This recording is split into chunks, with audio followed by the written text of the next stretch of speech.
Good morning everyone. আজি থলা বজাৰৰ পৰা এই কাৱৈ মাছ পালোঁ, কাৱৈ মাছ লৈ আনিলোঁ। আজি কাৱৈ মাছ ভাজা হ'ব আৰু লগতে কুচুৰ লগত বনাম কাৱৈ মাছ। এই বনাই আছে কাৱৈ মাছ।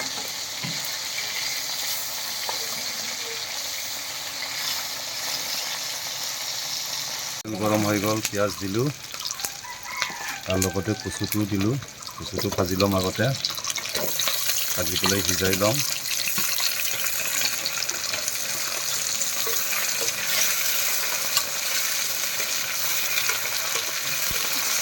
কচু তৰকাৰী অলপমান পানী দি ল'লোঁ সিজাবৰ কাৰণে, এতিয়া ভালকৈ সিজাম আৰু পানী দিলোঁ কচুটো আৰু একদম পূৰা সিজাবৰ কাৰণে পানী দি ল'লোঁ। এতিয়া মই হিলাই দিছোঁ আৰু কচুটো মাছ দিলোঁ, কাৱৈ মাছ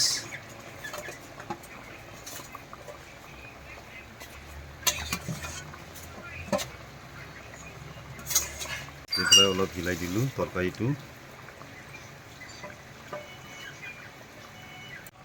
মোৰ কাৱৈ মাছে কচুৱে তৰকাৰী বনোৱা প্ৰায় হৈছে। আজি হ'ল কচুৱে কাৱৈ মাছৰ ৰেচিপি হ'ব তৰকাৰী। বহুত ধুনীয়াকৈ বনাইছোঁ দেই, খাই কিন্তু মজা লাগিব আজি মাছটো।